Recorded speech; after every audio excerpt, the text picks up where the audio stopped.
Does your website need more traffic? Well, visit overflowcafe.com today. They make websites popular, and over 41,000 people use their service to gain more customers. They are winning at business. What about you? Visit overflowcafe.com today. Hi, this is your girl T with Rockafellas Barbershop, located at 1733 Babcock in San Antonio, Texas. Whether you're looking for a haircut, a shave, braids, dreads, weaves, color, we do it all here at Rockafellas. You can hit me up at 210-884-9046. That's for call or text. And on Facebook and Instagram at Takesha Williams. That's TAKESHIA Williams. And you're listening to us now on I Am Refocused podcast on iHeartradio. You are listening to I Am Refocused podcast special edition with your host, Shamaya Reed. This podcast is designed to inspire you to live your purpose and regain your focus. Now, let's tune into today's podcast.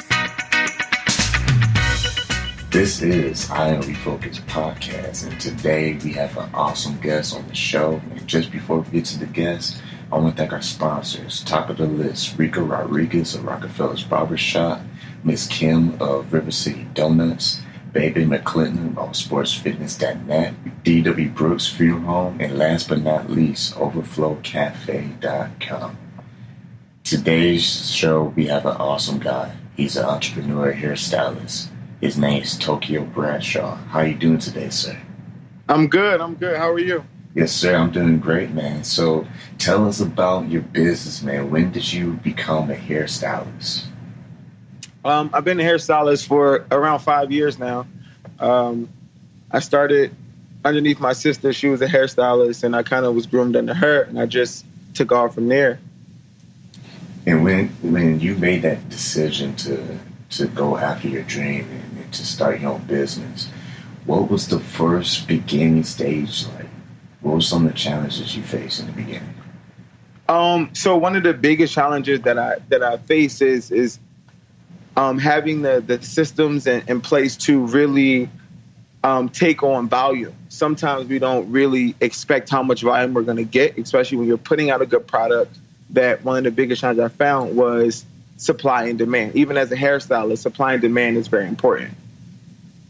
And when it comes to clientele, did you have clients prior to launching your business, or did you kind of use your sister's experience to kind of gain momentum? No, so I pretty much built my own clientele on my own. It started with just, asking friends, can I do your hair? Can I do your hair? Can I do your hair? And from there, I would just do hair for free. I still do hair for free for promotional purposes, but I would use those pictures and those images. And social media is what really gave me a huge platform to build a clientele. I would go from maybe one client a week, and the more I post, the more I engaged on social media, I would gain momentum and my clientele build up. It was all about, for me, just putting out a good quality product that no one else was putting out in the market. And when it comes to growing as an entrepreneur, what's some of the things that excite you the most, having the ability to set your own schedule? No, because if anybody is pursuing entrepreneurship, I think that that this is a 24-hour a day job. It's nonstop. The most exciting thing about being an entrepreneur is that your options are limitless. Like you can literally that's what is exciting, not the fact that I don't have to come in and work when I don't want to, because I honestly enjoy what I do. But I feel like the opportunities are limitless. If I want to teach, I can teach. If I wanted to travel around the world and do hair, I can travel around the world, do hair. If I want to share information through education, on webinars and ebooks, I can do that. It allows me to meet people. It allows me to network. Being an entrepreneur, you have to be so diverse that you seek, diversity in your life. And that is what excites me about being an entrepreneur, that I can just have limitless opportunities, not just within my career, but just in my life, period. And tell us a little bit about the industry you're in. Who's your competition? And if not, what's some of the people that you look up to? Oh man, so I mean, the hair industry has a reputation of being very catty.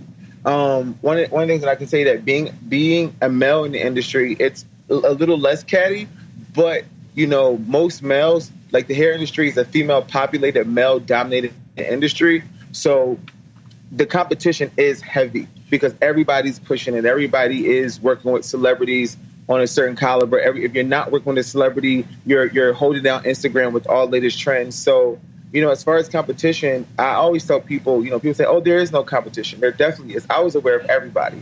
I was aware of the people that were way ahead of me, that have been in the game for a long time. I was ahead of the people that was trailblazing. I paid attention to them. I paid attention to the people that was coming up after me, and I paid attention to the people right beside me. So the competition is everywhere. You'll be a fool not to know what your competition is doing, but you definitely should not compare yourself to them. It's just a standard and a mark to know what you should be doing or what you shouldn't be doing.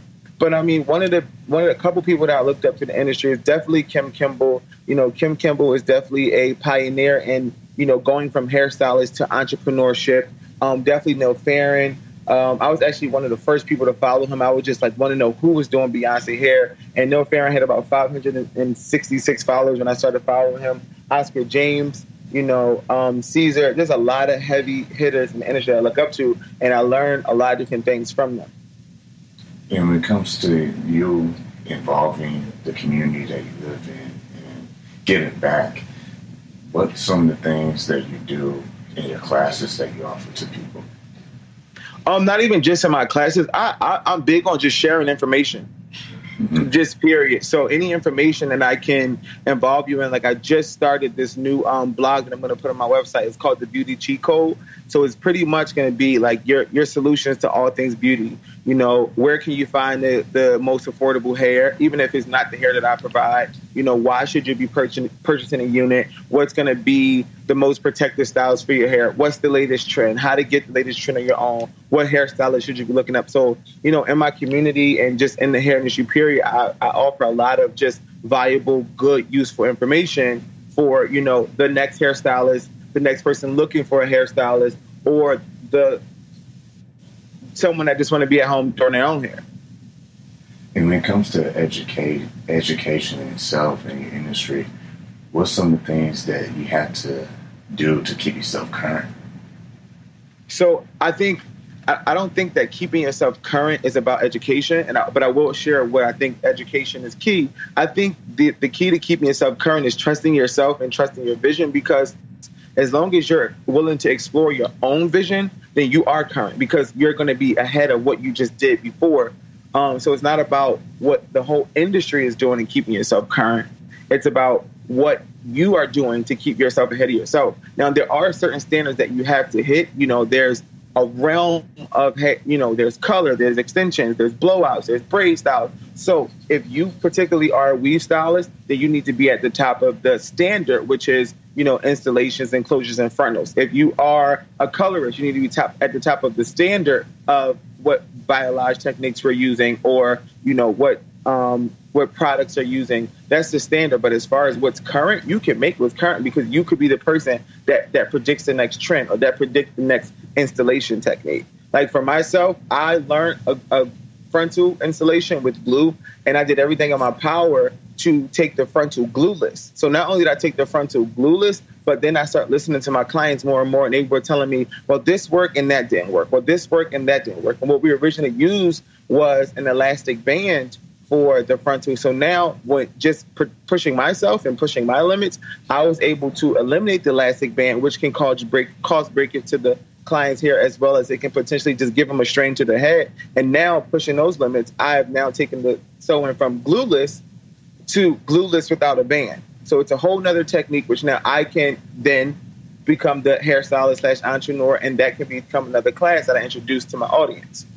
And as far as information goes, I can then offer the information of why going glueless is important, and as far as why this new technique is even better. You're just now tuning in. We are talking to Tokyo Bradshaw, and you said something that was very interesting that really piqued my interest about the keyword client. And you mentioned about listening to the client, which allows you to set the trends and to do new things in the industry. I think that really fits a lot of industries of any entrepreneur. To kind of get ahead of that bend of the road, you kind of have to learn that skill of insight. And when it comes to entrepreneurs who be listening to this podcast, especially if there's hairstylists listening to this, what's some of the habits that they should develop so that they stay fresh and they stay creative? One of the habits that you should definitely develop, one is listening to your clientele and really listening to what's important, because the key, and I know that we heard this time and time again, if you want a successful business, you need to solve a problem.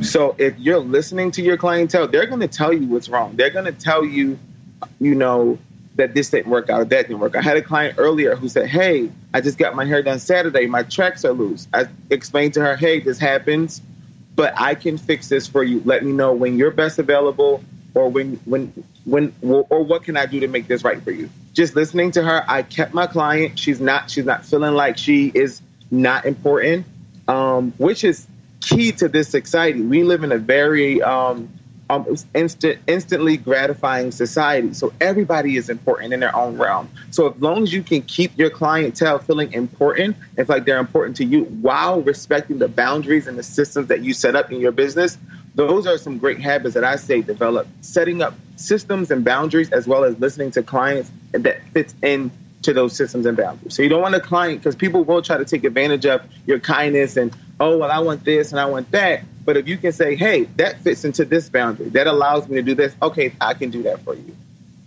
And when it comes to people who just come to your shop, is it mostly word of mouth, or is it a mixture of that and social media? Like, how do you really get yourself out there in the public? So for me, I use my personal brand to showcase myself, because I want people to understand who I am as an artist, understand who I am as a person, understand who I am as a brand. And I want them to relate to me and understand me, because I live a certain lifestyle. And I do understand that the woman that is coming to get her hair serviced by me will want to be a part of that lifestyle as well, or already live that lifestyle. So I definitely use my personal brand, which is on social media, but definitely word of mouth. Word of mouth is super, super important, because, again, as hairstylists, everybody's not your client. So I will want my first client or my first guest to tell people who are like her, that would understand the type of service I'm providing, the quality of service I'm providing, so that they would then tell their friends who understand the lifestyle to come along. And we have a huge referral program. We actually give our clients $50 per person that they recommend, and those $50 can stack up. So I have women who literally get $600 services for free, because they had so many people come in underneath their name in the referral program. Oh, so word of mouth and social media is big. That's really smart that you offer that type of deal for potential clients and returning clients. What's some of the feedback that people that your clientele, especially new ones, who find out about this referral program?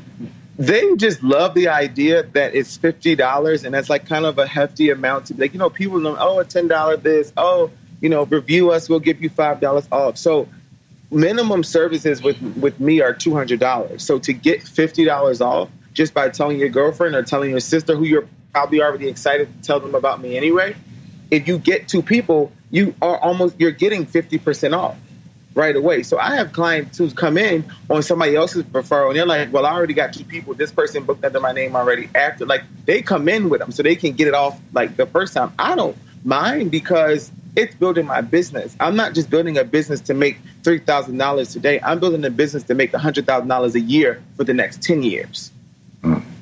Man, that's brilliant right there, because I believe in business, a lot of times it's always taught hustle, hustle, hustle, but it's always that work smarter, not harder. What's some of the things that you try to implement in your business so that you're not always working harder versus, just work smart?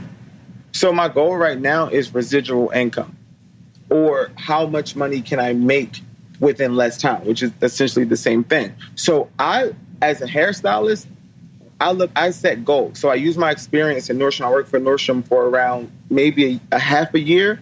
And I literally learned so much from them, from how they're training people with customer service to coming in and having a goal of $3,000 that day. And then if I surpass $3,000, then my push goal would be, maybe $4,500. So when I use that mindset of setting a goal, because I have to first know what lifestyle I want to live. So if I want to live a lifestyle that's going to cost me $40,000 a month, then that breaks down to about $2,000 or $1,500 a day. So now I know how much money I have to make. So how can I make that? How many clients could that be? That could be 3 clients at $500. That could be 5 clients at $300. I know how to set goals. I know how to reach goals, because once you have a goal, you know how directly to hit it. So I would say that, building a bridge between artists and entrepreneurship is about really understanding how to hit that goal and how to go about it.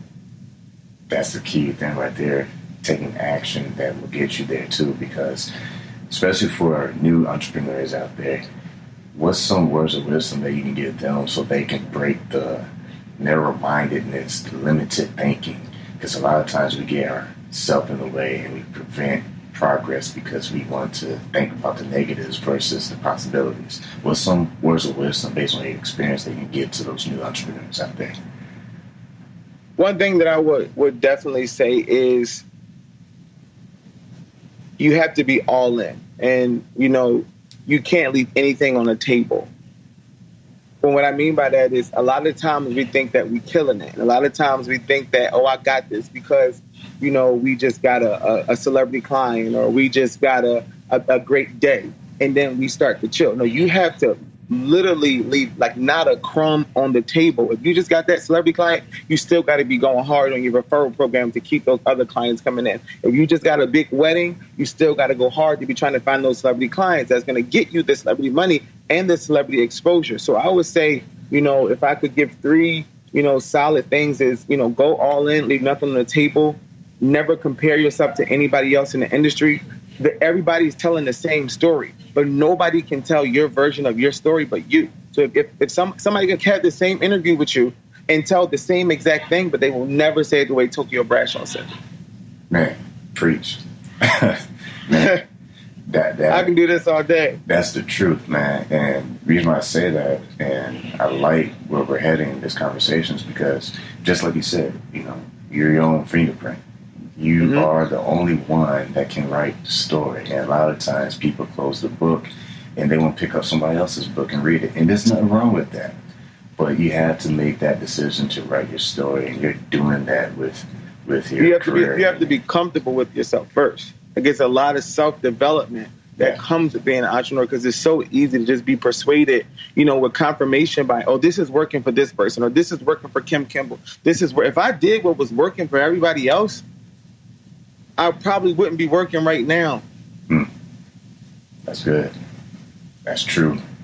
That's very true. And to touch back to the master classes that you provide to other hairstylists, what's some of the things that you tell them during that session before they leave? So just overall, I never teach a skill set. So what you're going to learn, my instructional classes are called approaches.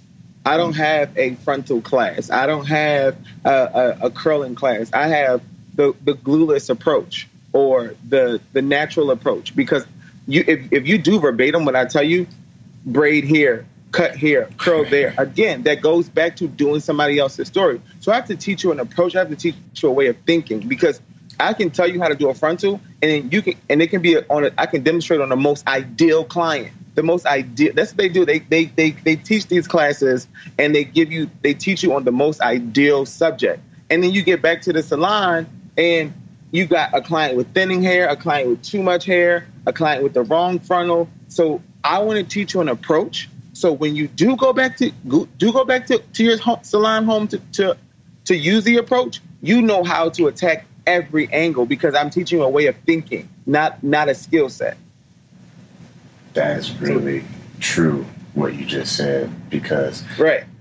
Even when you are looking into tips for growing a small business, there's a lot of cookie cutter, I guess you can say, information out there. And kind of like what we were talking about earlier on the show, the approach is you taking that step, is you making that action, is you being creative. And like you said, it's not so much about the educational of your industry, but what are you actually doing, different? What's some of the things that you're showcasing to the public that makes them stop and take a second look? And speaking of that, what's some of the things that you're doing right now that you're, getting people stopping to take a second look, like, oh man, he's doing this different? What's some of the things you do, like in your shop, or just some of the technical things? What's some things you do? So on so many different levels, I'm not afraid of being myself. So my salon, I like to provide comfort luxury. So I want to provide a salon environment where, the client is comfortable enough to come in from a long day at work or running around with the kids and take her shoes off and put her feet up. So we provide comfort. So we literally have like our waiting area is almost like, like day beds, so to speak. So they can come in, get comfortable, and it's luxurious enough so they feel like they are somewhere of quality. It's not so much about providing, luxury. It's about providing quality. And the quality is not in my fancy chandelier or my tufted ottoman or something like that. A lot of people like to cover up with fluff. The comfort is in, securing their appointments, verifying their appointments, understanding exactly what they're looking for, making sure we're providing quality products when shampooing and when styling. That's the quality and that's the luxury that clients are looking for, because ultimately they're there to get their hair done. And you just said the key word, quality, because a lot of times it's a situation where the person providing the service, they're thinking, oh, it's just another check. Oh, it's just another transaction. But these are actually people you're dealing with. Like, they got lives too. They have situations that they might be going through too. So when they come to your service, it's like, oh, I trust this person. So you want to exactly trust is key. If someone trusts you, they're gonna buy anything from you. Exactly. You could literally sell somebody the same weed they had on if they trust you, because they're gonna believe that what Tokyo is saying is right, because Tokyo has never steered me wrong. And Tokyo has always told the truth, and that's why they're there in the first place. If somebody comes to you to get their hair done, they already trust you. Like, a lot of times, I can tell when somebody don't fully trust me. And it's not that they don't believe that I can provide the service. They either had a bad experience before or something is in their ear about it, whether it's an outside source or something. So if a client is coming to you to get their hair done, they already trust you. So you have to maintain that trust. And that's also by, again, providing quality service and a quality experience. And you have to, again, go back into the beginning of the interview, listen to your client to know what that is. You don't know, you can't listen to you can't listen to me tell you specifically what that is. Because what my clients look for is definitely not what your client's looking for. That is so true, man. I'm just going to keep saying that because you spitting bars, man. Because what's real, what you're saying is, just like you said in the beginning of the show, you're talking about self-development. You need to know you. Because if you can't know you, how in the world are you going to even try to get to know somebody else? Especially if they're coming to pay you for something. Exactly. Or even know if you should keep them around you. How do you know what the boundary is, what the standard is for somebody that's allowed? See, what happens is, and I was thinking about this earlier, and it got so deep I had to really stop thinking about it.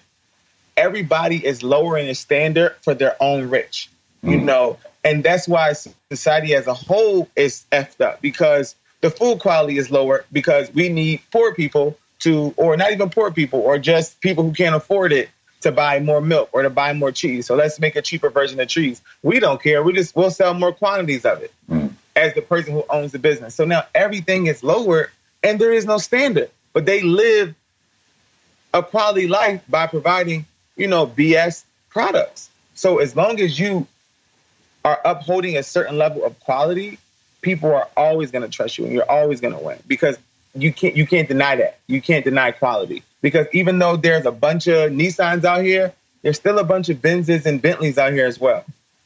Man, and there's also some Rolls Royces that are not even a Rolls Royce. Right. Right. Yeah, I like what you're talking about because it all ties in together. But the theme of the show is, and I'm definitely hearing a theme of discipline, a theme discipline is very important. Discipline is literally the difference between failure and success. Yes, sir. Because nobody ever wants to get up and do anything. Like, I love what I do, but if I can stay home and scratch my head and get on Instagram all day and still make the same amount of money, what am I going to choose? To stay home and scratch my head because I don't have to do it. But discipline is literally different between failure and success. Can you get up and do what you say you're going to do when you don't feel like it? Because we never feel like it. People wait until their back is against the wall to do something. They wait till the bill is due to go get the money to pay the bill. They wait till the client is there to figure out what the formula to the color is. They wait till they can't pay their rent to now start promoting on social media heavy. Don't wait. That money for July should have been made in January. Yeah, it's preparation because a lot of people, definitely, if they don't prepare, well, you're obviously preparing to fail because you put nothing in the bank to withdraw. You have to make investments, and the key is making investments in yourself. And speaking of investing in yourself, I went shopping for sneakers the other day. I was prepared to spend like $500-$600 on sneakers. I happened to roll past the Home Goods. I'm like, oh man, these chairs are really nice. I'm sure my clients will love sitting down in these chairs.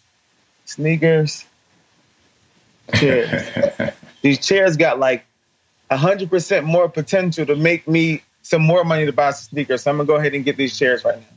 And that's good too, because now you're touching on priorities. Like how do you prioritize the things that you do with your business? Because like you said, if you could scratch your head and be on Instagram, I mean, everybody would love that job, but tell me about it. That job don't exist yet. So what you're saying is so true, because a lot of times, once again, we get excited about this. I could be a small business, but when the time comes to actually start and to grind, and when you have to find those customers, that's when most people fold.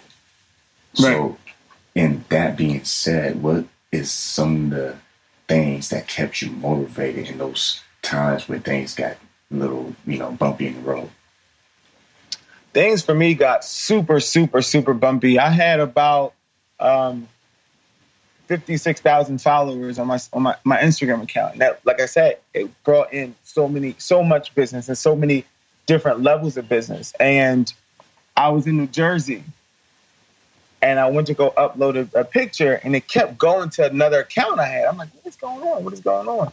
And long story short, I come to realize that my social media was deleted.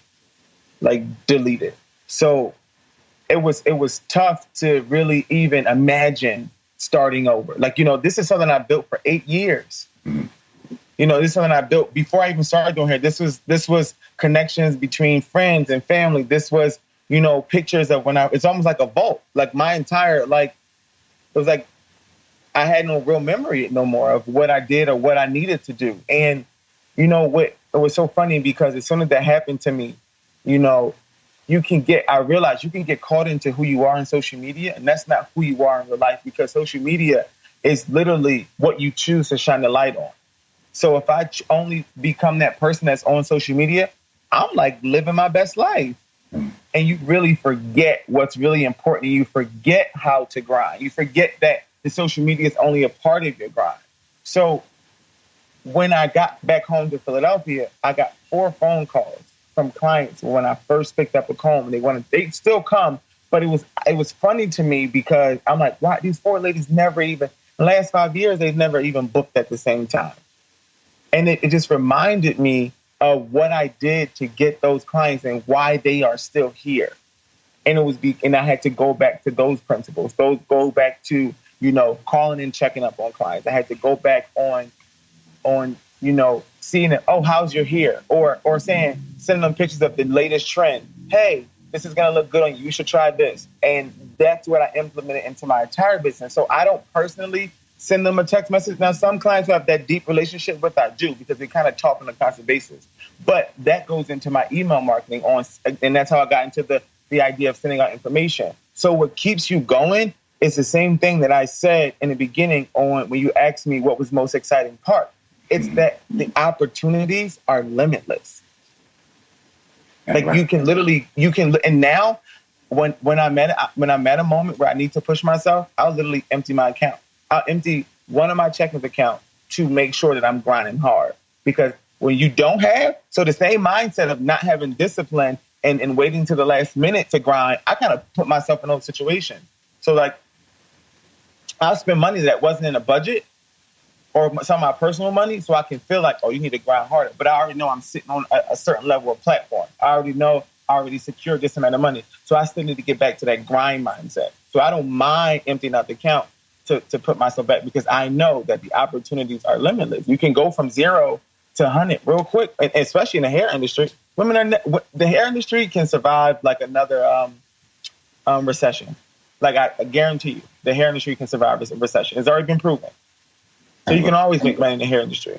I like how you use the word limitless because it's not that you're just carelessly, investing without thinking. Because a lot of times people think success is, let me go all out, but let me go blindfolded and throw a dart and hopefully it lands where I want it to.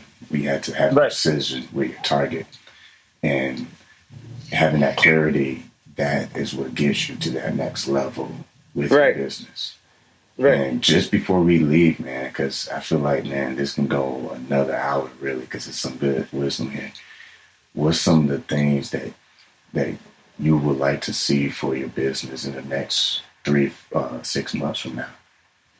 In the next 3 to 6 months from now, I would really love to just do exactly what I had a chance to do now, and that's really be a voice for entrepreneurs and be a voice to bridge the gap between, what entrepreneurship is and what hustling is and what an artistry is. Because if you can literally nail those 3 things together, you will be unstoppable. So I will want to pretty much become a personality, become a figure and that's a lane that I would be creating to pioneer this lane and, use blogs just to, deliver information. I also want to just be able to, use this as an educational tool to go and enlighten and, brighten some more salons around the country. And I will also, again, just moving into more, less work. I want to use my brain. I don't want to have to use my body. My brain, like once you stretch your brain past a certain capacity, you'll never go back. And I feel like I've done that to a certain extent, and I want to be able to use that to fuel my life. Those are really good words what you just said. And if someone wants to make an appointment, they hear this and they say, man, I need an appointment right now. Where he at? Where can they go and make that appointment at? So, of course, it's very, very simple. www.tokyobradshaw.com. Everything is there. You can book an appointment. You can find out the next city I'm going to be in. You can see my latest blog post. You probably even see me be able to chat with me sometimes. If I'm checking up on something, I'll be able to chat with you on there as well. And also social media where they can follow you. Instagram at Tokyo Bradshaw _. Don't forget the _. That was my rebirth. Snapchat, Tokyo Bradshaw. Facebook, Tokyo Bradshaw. My Twitter is Tokyo B Here. TOKYOBHAIR. There you go. You guys, ladies, if you are not inspired by this, man, I'm going to just say, man, God help you, because this was an awesome episode where you had no excuse. This guy took us on a journey about how he made himself with his business, and he's killing it, and we expect more greatness from this guy. We are talking to Tokyo Bradshaw. And, sir, before we leave, who do you want to give a shout-out to? Who I want to give a shout-out to? Man, everybody. Man, shout out to everybody because, life is life. So I never know who I'm going to intertwine with. So I just want to thank everybody who's been there, everybody who came and gone. Just shout out to everybody. I need to spread love and information. Well, there you have it, you guys and ladies. Make sure you go visit TokyoBradshaw.com. That's TokyoBradshaw.com. Just like we say every single show, every single week, keep God first, stay focused, and peace.